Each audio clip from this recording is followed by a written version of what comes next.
In emergency management, the definition of a stakeholder is any person or entity with a vested interest in the survival or recovery of a given community.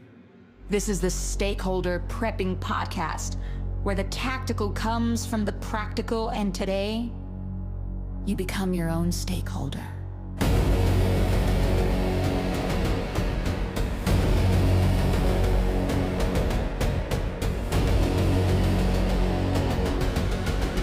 Here are your hosts, Chris and AC. Welcome back to Stakeholder Prepping, where you are the stakeholder in your own survival. And AC, you ever notice how every plan we talk about, every kit, every checklist, every scenario, they all kind of assume one thing? Yeah, that like you're alive and you're conscious and you're, real. I mean, yeah, but worse, that we're functional, that we're thinking clearly, moving normally, making decisions, dialing phones, doing all the things that, we like to believe we can do when it counts. Yeah, that is kind of the whole premise though, right? You prepare so that when something happens, you can respond, whether you are your own first responder or you've got to, call the big guns in or something. Right. And that's a great way to look at it. But today we're going to talk about something that breaks that premise completely. And this is definitely one of the toughest topics that we have ever addressed because it strips away that one assumption most people never question, Right, which is that you will always be in control of your own body. yeah, and that's something that people just don't ever want to think about, right? That's just something that people just absolutely 100% put out of their mind. They're always assuming one thing when it comes to preparedness, that they will be awake and functional and conscious and able to be their own first responder. Right. I hear a bump in the night. I immediately wake up, grab my rifle, and respond. And it's because once you pull on that thread, a lot of plans really start to unravel. Every bug out plan, every home defense plan, every I'll just handle it mindset.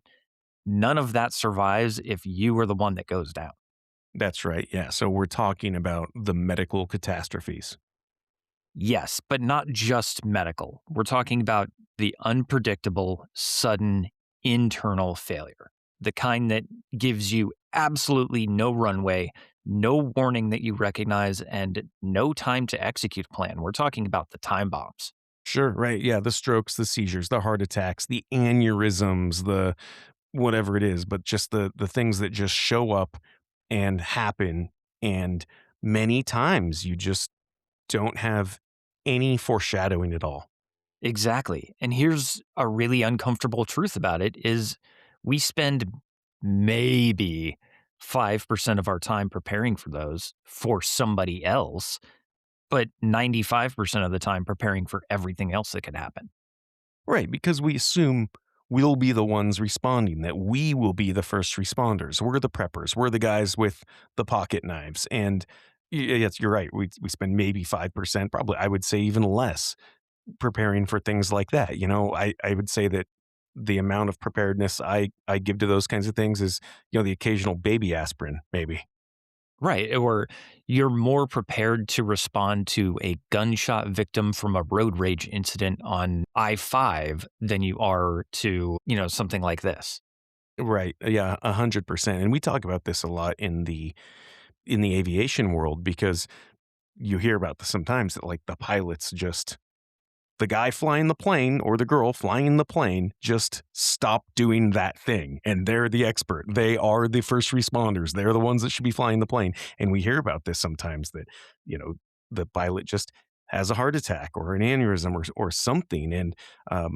And you can be more susceptible in the air for certain reasons. There's pressure changes and all kinds of things. We talk about that a lot in our aviation medicals and the FAA medicals. There's a lot of things that they look for specifically because you're the person in charge. The pilot is the pilot in command for a reason. And those other people in the airplane, aren't required to know how to fly an airplane. Exactly. Right. Yeah. So So, let's set the stage on this one. yeah. And I'm going to read something here. And I do want your feedback on this, but I don't want you to jump in at first. I want you to just listen like you're hearing a report coming over a radio. This is like, um, you know, think of yourself as sitting at a desk and you hear this on the police scanner or coming in through an EMT radio or something like that. Is that fair? Yeah, sure. Go for it. All right, here we go. Adult male, approximately late 30s, no immediate external trauma observed at onset. Event initiated at approximately 1845 hours. Subject reports sudden onset weakness, dizziness, and internal sensation described as vibration in the chest, preceded by auditory perception of low frequency humming. Subject collapsed onto concrete surface, no confirmed head strike at time of collapse. Immediately following collapse, subject exhibited sustained involuntary motor activity consistent with seizure-like presentation. Duration estimated between 5 and 7 minutes. Subject remained conscious throughout event, speech impaired, broken, stuttered, verbal output. Subject reported inability to control motor function despite preserved awareness. During event, subject described strong somatic and perceptual distortion, including sensation of being physically pulled towards an external source. Subject expressed belief of external force acting upon body. Multiple attempts to contact emergency services initiated by third party. Calls did not successfully connect. Approximately 40 minutes after initial event, subject experienced second episode of similar presentation. Duration estimated 3 to 5 minutes. Post event, subject reports ongoing intermittent episodes described as out of body sensation, followed by brief full body shudder. Subject also reports continuous low grade headache localized to temporal region since onset, described as constant dull pressure, no change with external palpation. Relevant history includes prior traumatic brain injury due to previous military service. Yeah, don't like that at all. Yeah, you probably shouldn't. Yeah, and that's not a wait and see situation. That's a get in the ambulance real fast type situation. You're right. You're right. And here's the part that matters. Most people listening to that just assumed it was happening to somebody else, right? Of course, yeah, that's the default. And that's where that assumption is where the danger lives. So what actually failed in this situation? Well, everything people assume will work. Let's walk this one through. Okay. The onset, it was instant. There was absolutely no ramp up that was potentially acted upon. Okay.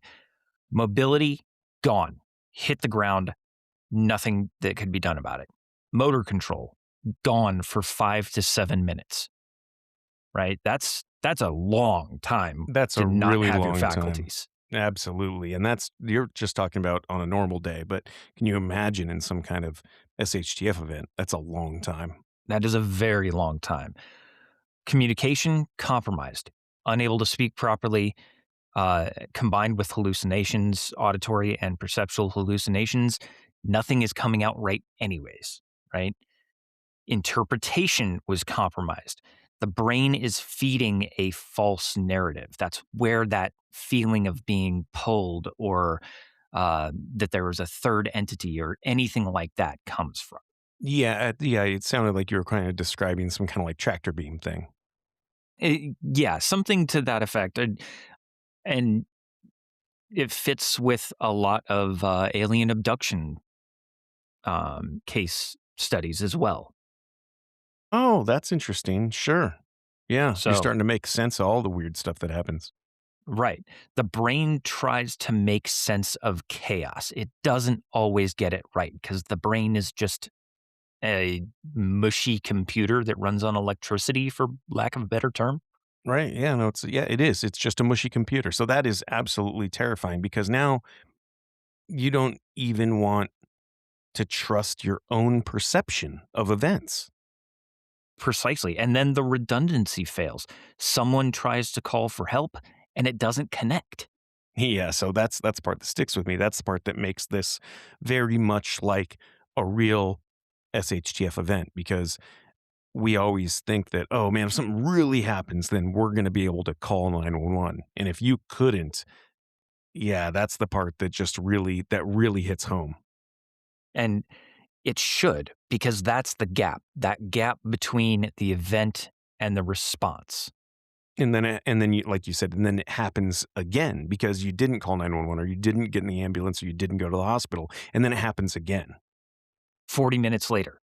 hmm So so now you're not even dealing with a one-off. This could be this could be something that's going to happen more and more. This could be something that's just going to happen eventually and kill you, right? Right. And that's 100% correct. Right. So and then all right. So who are we talking about here? We're talking about me. So, okay, that just escalated the entire episode right there. Yeah. Because This now we're is not no just longer it's not theory. We're not talking about theory anymore. right. We are talking reality. This actually happened to me. I kind of wrote up my own uh, transfer report there, but that actually happened to me. I suffered 2 seizure-like events within 40 minutes of each other. And just to remind people, my background, I do have a TBI from my time in the military. This isn't something that just happened out of nowhere. I have been blown up a few times, but one in particular, I know I hit my head. Um, but that may be a contributing factor to it. It may have just been information overload, and that's where it came from. So it may have been a stress response. It may have been TBI, but either way, it was a time bomb. And but this so like you said, this has happened. This is something that you didn't see coming, but obviously, you knew that you had injuries from your time in the army. You had TBI, things like that, but still none of these military doctors, none of the times you've ever been to the VA, they've never said, "Hey, Chris, FYI, at some point in the future, you could have a seizure or a heart attack or an aneurysm or whatever this is." Right? That was never really on the table for you. You never thought that was a thing that could possibly happen, even though you knew you had prior injuries. Right? Correct. That was never even brought up in minor casual conversation. That was never addressed at all as a potential, hey, this could happen, long term effects. That was Yeah. never even touched. And I think that's one thing that really hits home for me here is that old injury coming back. And I think we all do this. We all do this where if you've ever had any kind of injury at all and it gets better, then you just go, okay, cool. Like I'm all set. Like then I'm back to 100. And so many times, I think even with things that aren't near this critical, that happens. We talked about like with broken ribs. If you break a rib, chances are you're going to break that exact same rib in the exact same spot again because you've just weakened your body, but you'll feel like you're 100%. And I think that happens to all of us, that once we're back at 100, we think we truly are back at 100, and it's just not the case. Like, the body is a complex piece of machinery, and quite often you can have that injury from like yours from, over a decade ago, and this may have just sort of crept back up out of nowhere. It may have, or it may be an onset symptom of something else. I Sure. think the only people that when they say they're back at 100 and, then they are back at 100 are hockey players because they don't feel anything anyways. Yeah, yeah, exactly. Maybe hockey players. I mean, I've had a couple. I'm trying to think. I don't really go to doctors, and I'm pretty physically fit, but I certainly have had maybe some like accident type stuff, like busted my wrist up. I don't think I broke it, um, but now I have, this constant wrist wall. It's like, hey, there's a little clicking there in my wrist. I wonder if that's related, because once you get back to 100 and you stop thinking about, once the pain goes away, then you don't think about the fact that, oh, you could have actually weakened that part of your body. And it's just like any other piece of machinery. It's just like crashing your car and then you go get it fixed. But man, that Bondo is not as it's not as it doesn't have as much structural integrity as the steel itself that you fixed it with, right? Right. And running all of those drills and being in combat and all of that abuse I put my knees through, you should Right. hear what it sounds like when I wake up in the morning and straighten my legs out because it's a fireworks show. I yeah, exactly. I couldn't imagine. So, all right, let's get back to this. Let's talk about this here. So you're conscious. You can't control your own body. You can't communicate properly, and your brain is feeding you absolutely bad intel in real time. Correct. And that's just I don't even know what to call that. That's just something that no one thinks about. You never think that that's going to happen, that it could happen. And I mean, you really don't even think about the happening to someone around you because most of us most of us focus on trauma care when we talk about first aid, but we don't talk about those unseen time bombs when we talk about our medical training. Right. And I think the best way to sum up what it was a loss of control. Right, that's exactly what it is. Yeah, it's loss of control, but it's like being unconscious, but it's even worse because you could potentially hurt yourself. You could do more damage. People could do damage if they tried to move you, all those kinds of things. It's worse than just being unconscious. And absolutely beyond belief terrifying. I can imagine. And yeah, that's just something that no one really prepares for that. Exactly. Let's expand this out because this is where people need to get really uncomfortable. If you're not uncomfortable yet, now is the time to really kind of strap in. Most plans assume that you are the constant. You are the decision maker, the operator, the one that's executing, right? But in reality, you yourself are a variable and variables do fail. Right, and that's just it's so crazy to think about that because all the training that we always go through or we encourage people to get, all of the stop the bleed courses and the CPR courses and all this kinds of stuff, they always assume that you're gonna be the one providing medical care, and generally speaking, it really is trauma. We really are talking about trauma, and in this case, neither one of those things are true. So, you know, let's talk about this. I want to talk about like the warning signs people should actually be looking for because if this just drops out of nowhere, that's one thing. But sometimes there really are these little tiny acute signs that we don't see that lead up to this stuff, right? Sometimes, but not always. There are patterns that people will ignore all the time. And if we break them down, I think we can break these down into a way the listeners can actually recognize. So, first, sudden neurological changes. If you or someone else complains about suddenly experiencing weakness on one side or suddenly has slurred or broken speech, um, sudden confusion or vision issues. None of those happened to me other than um, we were in the backyard. I didn't feel very good. And I said to my wife, "Do you hear that?" And then she kind of turned around and said, "What?" And I said, "I don't feel so good."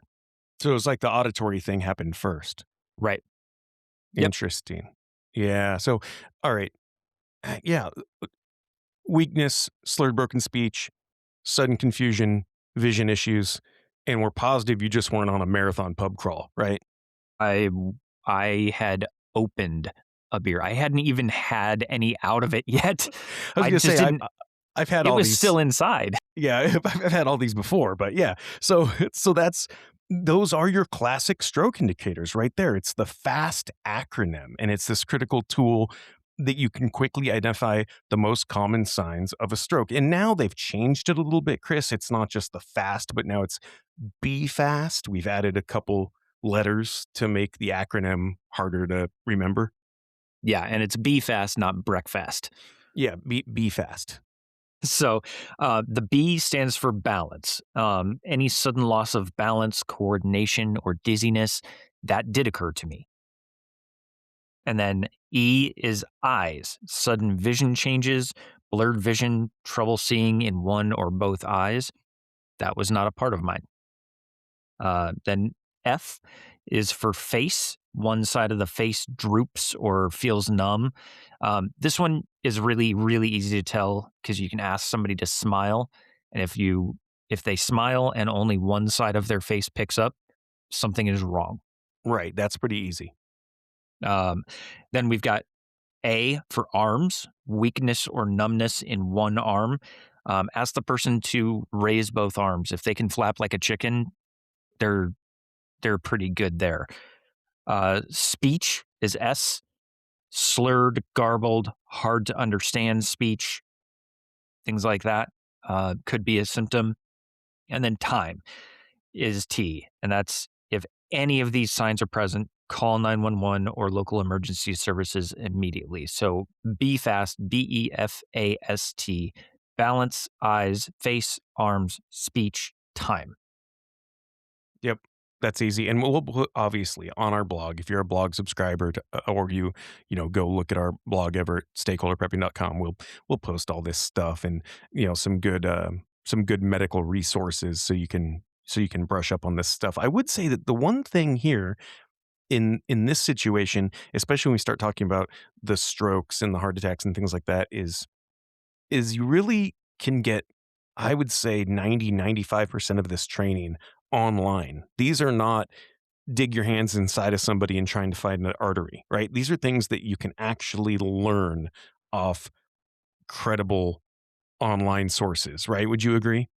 I would say this is something that you could do in a weekend Yeah. Yeah. online. Yeah. Yeah, yeah, absolutely. This isn't like I've got to go somewhere and sit through a class and put my hands inside a fake bloody mannequin. These are things that if you're watching the right videos and going to the right sites and getting the right information, you could be a pro first responder in these kinds of situations. So I think that's the really solid take home point from this is not I've got to go sign up for a class and get in the car and go down and get messy and have all these strangers look at me singing Staying Alive to a mannequin. These are things you can do at home.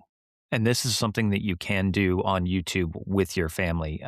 Not Right. young kids, but if Sure. they've got a concept of what this would look like, maybe 9, 10, 11 years old, depending on maturity level, um, you could actually go through this and make this a family learning activity, have a good time with it, and get some quality time with the family along while learning a life-saving skill. Right, 100%. Okay, so let's talk about some other stuff. So you got the be fast, and then you've got what? There's these secondary sort of sensory disturbances too, right? Yeah, and this is where people kind of get it wrong because some of these sensory disturbances are things like hearing things that aren't there. I did hear a buzzing just before I went down, almost like a drone buzzing. Hmm. Um, Smelling something that isn't present. A lot of people will smell burning toast, I've and heard that that. is, The burning thing, right? yeah, that is a sign of a potential stroke. Um, if you smell fish in the house and you're not making fish, that's an electric fire. Totally different ballgame. If you smell rotten eggs, That's that's a gas. gas leak. Get out. But Yeah, burnt toast, and there's no burnt toast in the house, then you're talking about something different. exactly. Super sudden, intense deja vu where it feels like you're almost looping back in time and experiencing the same thing over and over. That time lapsing feeling, that's a sign of potential stroke. And then feeling like you're outside your own body. You're just not connected with your own motor functions. You're watching your hand move, but you can't feel it move. See, a lot of people would just see that, feel that, and write that off as stress. Just go listen to our prepper burnout episode and do your combat breathing exercises. I think a lot of people would sort of misdiagnose themselves in that situation. Exactly. And or fatigue, or that was weird or whatever it was. That felt kind of jittery or I didn't like that. And then they just move on. Right. And they absolutely shouldn't. No, because those can be neurological warning signs. And then third, sudden collapse, loss of coordination. This one absolutely happened to me. And concrete does not feel great when you fall on it. Not when you're 6'3". If someone just drops, can't maintain balance, or looks like they're kind of moving through molasses, that's not normal unless they're trying to look like a mime in Central Park. Uh, But you weren't doing mime classes at the time, right? I I have not taken mime classes since kindergarten, so Okay. no. All right. Uncontrolled movement, shaking, jerking, stiffening, anything that looks like the body is no longer under voluntary control. This could be, we've all had those cold shivers, Sure. Of course. right? Think about that. And if you've seen somebody have one, but it won't stop, it's not just a one and done. It's one, two, three, four, and then it's done. That's a potential sign of a neurological symptom. And see that I think that's where most people would finally go, okay, there's something wrong here. But then it's kind of what do I do? If you still have control, if you still are, you know, conscious, people would really hesitate to just call 911 and say, I got to get an ambulance right now. If it's just little weird stuff, even if they do identify that as, okay, that's weird, something is wrong. I think most people's brains would want to try to make sense of that. And they wouldn't just say, oh man, I just had a weird long shudder, I'm going to call 911 and get an ambulance. I think a lot of people would stop and try to figure out what that thing was, right? They try to make sense of that, even if they did just stop and go, okay, that's actually not right. Something wrong. Something's going on here, right? If their brain is feeding them bad intel in real time, it's very hard to make that decision for themselves. Sure. Yeah, you're right. And so people are just going to, they're just going to hesitate. Yeah. When you hesitate, and this is, I will admit, this was a failure on my part for not continuing to try to get a hold of 911 after the event happened, but um, stood up, was feeling fine. Second one hit, was feeling fine. Okay, let's just monitor. Didn't drink anything else for the rest of the night. Just stayed on the couch in a sitting position, just kind of bewildered at what happened. Did not go in an ambulance. And I should have, absolutely should have, because the neurological appointment would not have been delayed by a month. Right. Yeah. That I think that is the one thing that, as much as a lot of us don't like the healthcare system in general, and people like me just choose not to participate in it, but when you arrive by ambulance, you get taken a lot more seriously. I think we can all probably agree on that. That if you would have gotten the ambulance, even though you did feel fine, and then get to the hospital and you had that second episode there at the hospital with all the experts around you, then yeah, like you said, that appointment wouldn't have taken so long. They would have definitely taken you seriously, and you may have actually had more answers than you do right now, right? You would agree with that? I absolutely and wholeheartedly agree with that. And Yeah. speaking of heart, let's talk about heart attacks. Yeah, and that's we're lumping all these things together, right? Because there's the strokes and there's the aneurysms and there's the heart attacks and there's all these things that um the seizures, all these things that are we're kind of lumping all these things together, but the signs are a little different with these. So yeah, let's talk about the heart attack, because it is different than like the stroke, but the results are just as deadly. They're just as life threatening. I would say that the common heart attack symptoms, at least for men, include the intense chest discomfort, whether it's the pressure or the squeezing or the fullness or the pain. And those are, again, symptoms that I think sometimes people will write off. They'll say, oh, that's just whatever, indigestion or something like that. But then you couple that with the shortness of breath.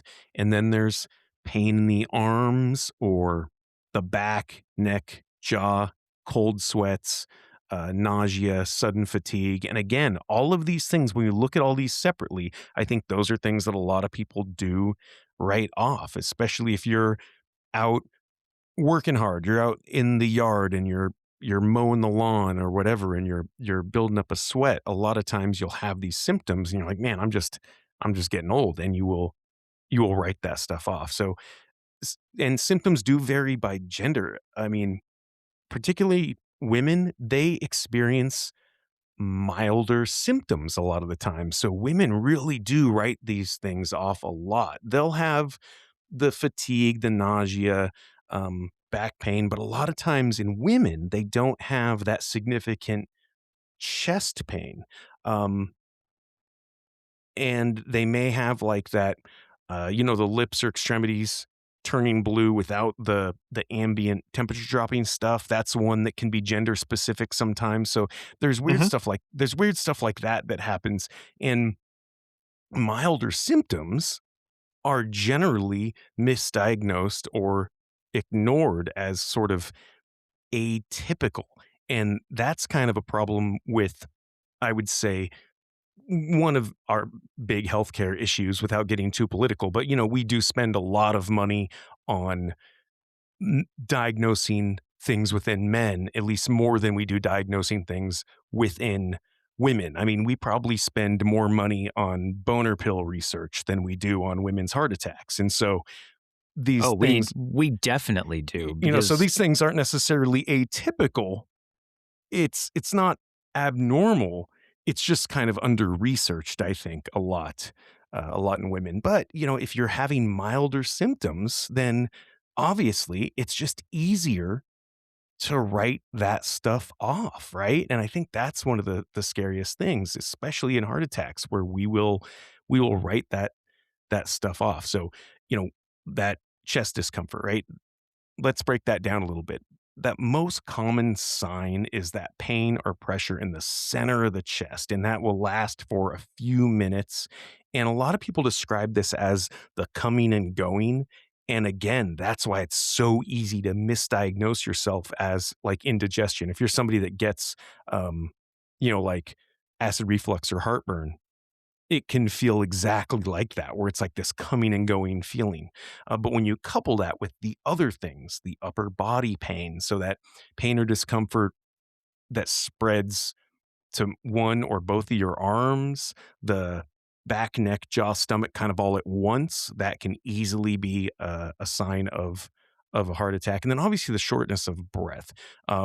This often occurs before or along with the chest discomfort. And if you aren't working out, if you aren't, out there, uh, you know, pumping blood and getting your heart rate up, and you have a shortness of breath and you're not, climbing Pikes Peak or something, then yes, that's going to be a pretty good indicator, because it's a fairly good indicator. Yeah. you just shouldn't have shortness of breath for no reason at all, right? Um, and then the other symptoms like the breaking out in cold sweat, people will describe that, nausea a lot, the lightheadedness, or the sudden and unusual fatigue. And again, like the differences in symptoms with women, they may not experience the classic chest pain, but rather that just the fatigue, nausea, shortness of breath stuff. So when you couple all those things together, then those are those early warning signs. And sometimes symptoms appear up to a month before. People will say, oh, yeah, in retrospect, I saw these things coming because I had that mild chest pressure for a month before something happened, or I had that persistent fatigue or that anxiety. And again, people might just think that is stress. But when you start looking at all of these things happening together sort of holistically, then that could be an issue. And so if you're experiencing these symptoms, or somebody around you is experiencing those symptoms, that's when you call 911 immediately, and don't wait, because minutes really do matter. And if you're the person, if someone's unconscious or not breathing and you're there, that's if you're the first responder, that's when you begin the hands-on CPR. And there's some great resources to learn how to you know give CPR correctly. There's a couple of good heart resources out there, and I will post some links to these too. There's the heart.org, just heart.org will give you a lot of this. And then there are some women specific uh, resources out there. There's one, it's goredforwomen.org. That's a really good one too, because it does talk about some of the gender specific stuff that happens with heart attacks that generally go very underdiagnosed because they're just generally milder symptoms. And you did bring up a good point there. The stats that I was able to find is about 96% of total medical research budget goes to men's health and quote unquote joint health. Really only 4%, I think it was like 3.92% of total medical research globally is reserved or spent specifically on women's studies when they really make up 51.8% of the global population. There is a massive discrepancy there. Um, and a lot of the time, that's where doctors start to misdiagnose or just blow off symptoms as, oh, you're just having back pain. Oh, it's just stress. It's just anxiety. Oh, it's just no, it's not. It's something wrong. So, especially ladies, if you are feeling these symptoms suddenly, go get checked out. Do yourself a favor. Be your own stakeholder and go get yourself checked out. Don't take no for an answer. Right. And yeah, feel free to push your doctor a little bit too, maybe. 125% on that one. So let's say someone is listening right now and they either recognize something in themselves or they see it in someone else. What do they actually do? Right? Because this is where we get practical instead of tactical. If someone is having a seizure, do not try to hold them down. Yeah, that was the big one. I think that was something that 20 or 30 or 40 years ago, they'd be like, restrain the person and try to, put a sock in their mouth or something. Cause there was this, people would think they were gonna swallow their tongue or something, right? And that, I think that is pretty much a busted medical myth. Yeah. Not to mention, if you try to shove something in somebody's mouth, your fingers are probably going to go with it. Right. Yeah. There's a whole lot of jaw power there that people might not have control over. So I think that is an old myth. It's not don't restrain them. Don't try to put the belt in the mouth or something like that. And they're not going to swallow their tongue or break their teeth.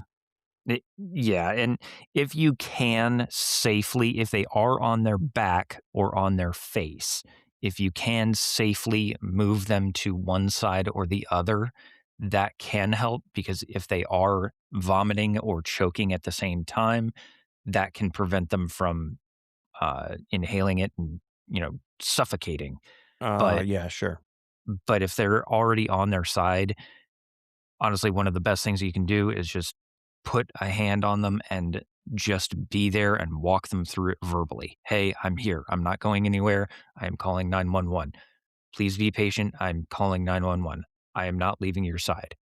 It is up to you to be that voice of reason because, especially in a seizure, they don't necessarily have all of their faculties to understand what is going on. They need the comfort that you can provide.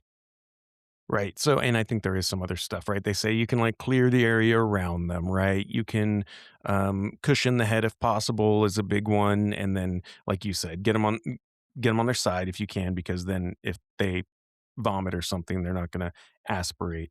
Um, and then timing the seizure, I think, is very important too, right? Like knowing how long that happened for is something that can uh, help diagnose later. It is. Timing the seizure matters a lot because once you cross about 5 minutes, you're absolutely in emergency territory. Yeah, and that's really when you do wanna you're gonna call 911 because a lot of people have epilepsy. There are a lot of people out there that just have seizures, and they don't call 911 every time they have a seizure, but you're right, timing does matter. When you get into that danger zone, when you get into that 5 minutes, yeah, you have to call regardless. You got it. That person needs to take an ambulance ride. That's an immediate call. Mhm. So, And what about after? yeah, so post event is where most people drop the ball, including myself and my wife. Be completely upfront. It was my decision, and I dropped the ball on this one. Um, the person who's just suffered the event, whether it's a stroke, seizure, a heart attack, they may be confused, exhausted, disoriented. I can tell you I was all three of those. So you don't just, hey, buddy, you good? All right, let's go and walk away. You stay with them, monitor breathing, keep them safe until they fully recover or help arrives. Right. And like you said, in this situation, Chris, when this happened to you, because you were confused, right? Disoriented, those kinds of things. So you can't be your own first responder in this situation, right? This is where the first responder, this is where the adult in the room has to say, I know you said you're okay, Chris, but you're gonna take that ride anyway. Because in your mind, you don't want to. In your mind, you're like, no, no, I'm fine or whatever. I'm disoriented, confused. But that's when you are the first responder here. You've got to step up and say, no, I'm sorry, but this is important. We're going to call an N1 and you're going to get in the ambulance. Yeah. And the really, really weird thing that my wife and I still cannot piece together is multiple attempts to call 911, none of them connected. That's just super weird. I mean, that is just one of those, one in a million chances where when you need it, then it doesn't happen. And that really is you're simulating the end of the world, right? You're simulating the SHTF event because there is no there is no 911 in the SHTF event, right? Yeah. Yeah. And it's, it was a terrifying event, but luckily I didn't hit my head. I didn't smack against the door sill or anything like that because that would have been head Yeah, splitting. yeah. So that's the thing. You were talking. You did. Let's talk about head injuries because you did mention that your head is 6 foot 3 inches from concrete and you fell. So let's talk about that. Yeah. So TBI basics. TBIs are still vastly not recognized or misunderstood. There's a lot that we Sure. have to learn about them still. But if someone hits their head, and it could be even just a little bonk on the forehead, going into the garden beds or something like that. You want to watch for loss of consciousness, confusion, vomiting, severe headache, unequal pupils. I can say in combat, there was an event that happened that one soldier had all five of those. Plus, as soon as he sat up, he had clear fluid coming out of his ears and nose, which is cerebral spinal fluid. Yep. That's immediately not good. Yep. Um, so if you see clear fluid coming out of the nose and it's not snot or clear fluid coming out of the ears at all, that's a major red flag and they need to go to the hospital immediately. Right. And you mentioned the unequal pupils because I think that's something that we see a lot portrayed in Hollywood, right? That's like the Hollywood first responder move is the flashlight in the pupils. But, you've had a little bit of medical training, Chris. Do you want to break that down a little bit about what you're actually looking for and how to actually look for that? Because I think that's a valuable skill that most people just see on TV and go, oh yeah, I guess I could do that. I could put a flashlight in somebody's eyes. But what is it you're actually doing? And what is it you're actually looking for? So, what you're looking for is the ability for the pupils to contract at the same or similar rate and the approximate size to be the same. So, you can do this to yourself in the bathroom mirror. You can actually take a flashlight, look at your eyes in the mirror, and just gauge how big your pupils are, and then shine the light across one eye only and see how your pupil changes, and then do it to the other eye. When you do that to somebody with a possible TBI or a head injury, you're looking at one, are their pupils roughly the same size without a light? And then when you shine the light, are they contracting at the same speed, to the same size, and are they doing it equally? Our brains and our eyes, we are not lizards. Our eyes do not move independently. So they generally function as a unit. If they are not cooperating together, that means the wiring in the background is wrong and there's a short circuit somewhere. It's got to get fixed. Got it. And I've noticed. So I have a little. It's like a pupil specific pupil flashlight that's meant for that. That came with one of my trauma kits, and it's actually really handy because they have a little scale, if you will, on the side of the flashlight, so you can kind of like hold it to the eye and measure the pupil, if you will, because Mhm. it's kind of hard to figure out, like, oh, hey, is this pupil the exact same size as the other pupil? It gives you like the little scale. You hold the light up, and it will show you how big that little circle is, and it makes it a lot easier for the non-professionals to say, no, that pupil is larger than the one next door. Right. And that's also a very easy way to tell if someone is inebriated because if they are drunk, if they are on a lot of different types of drugs like depressants, opioids, marijuana, heroin, anything like that, the pupils will stay dilated.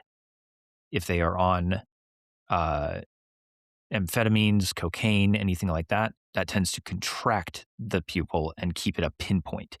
So if you flash the flashlight in somebody's eyes and they either stay dilated or they were already pinpoints and they don't get any smaller, something is wrong and it could be an intoxication issue.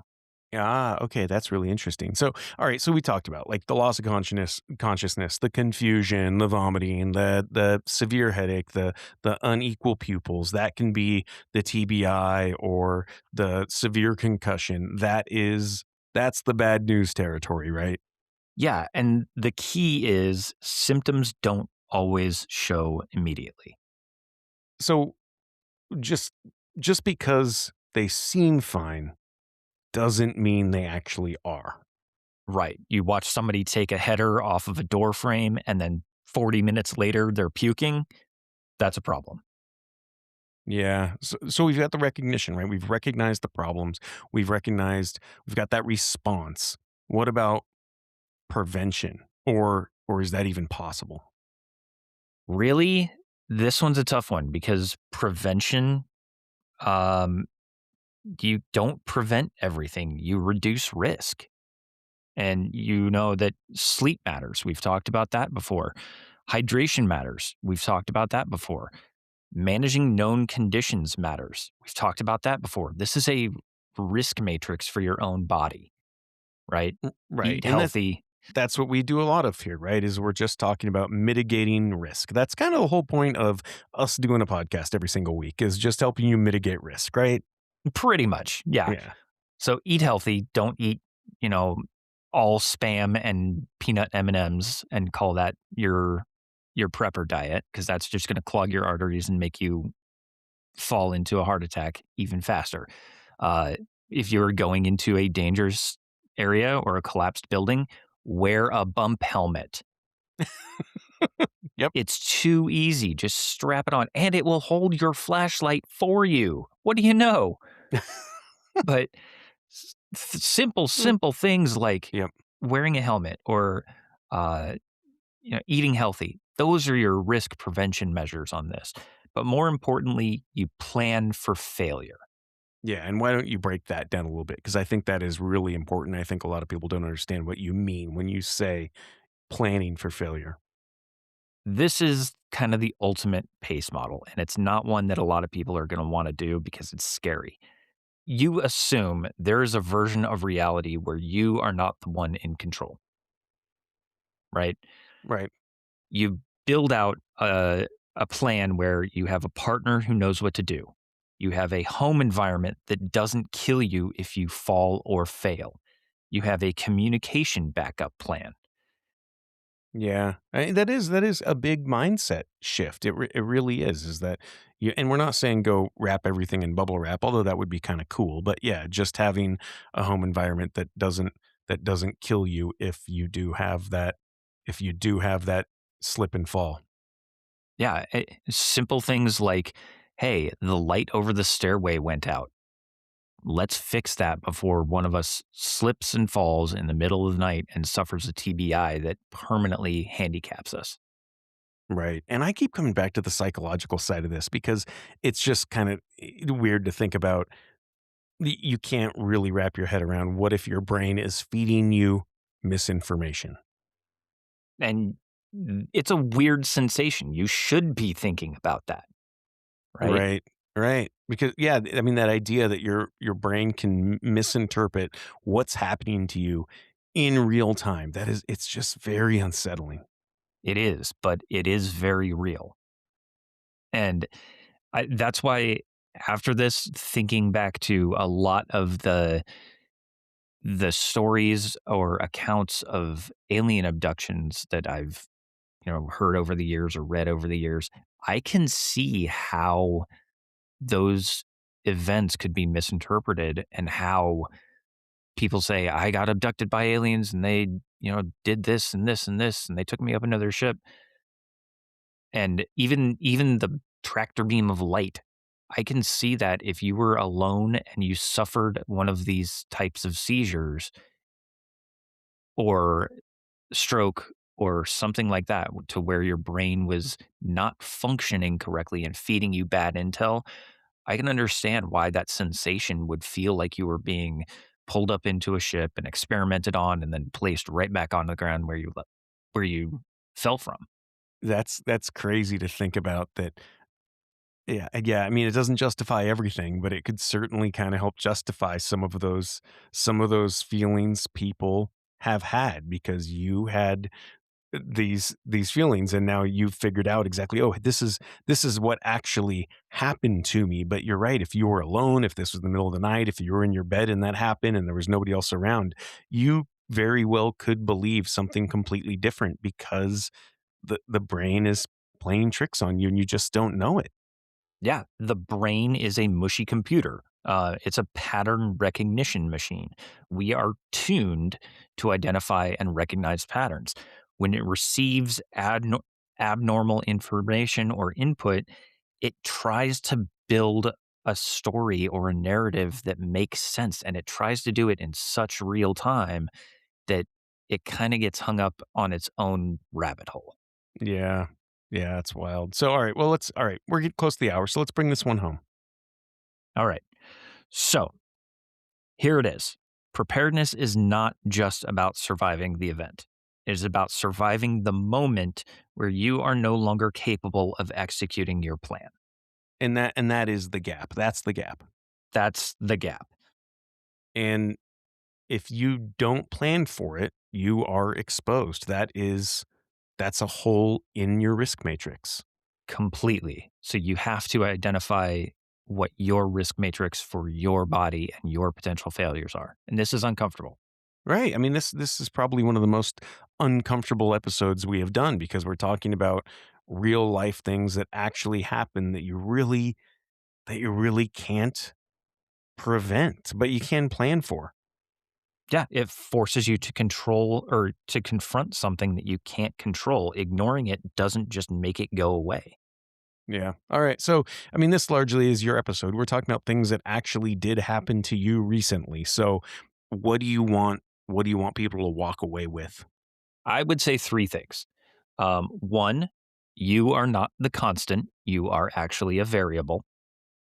Two, your plan needs to work without you, at least for a period of time. And three, when something feels off, don't ignore it. It's Yeah. too easy to get attention to it. And all those things I think are equally as important. You're exactly right that you aren't the constant. We all go through this where part of being a prepper, part of being in that preparedness mindset is that I'm the first responder. I am the one who is going to help other people and I'm always going to be in control and being able to adjust your mindset a little bit to think about you're not necessarily always going to be the constant. And then, like you said, obviously, if something feels off, don't ignore it, especially now. Now, when we have the rule of law, before something happens, definitely get in the ambulance, get it taken care of. Yeah, it's the difference between a warning shot and a catastrophe. Yeah. All right. Well, this has been a lot to process, and I for one am glad that everything is okay, and I still have a co-host because this would be a very boring show if it was just me.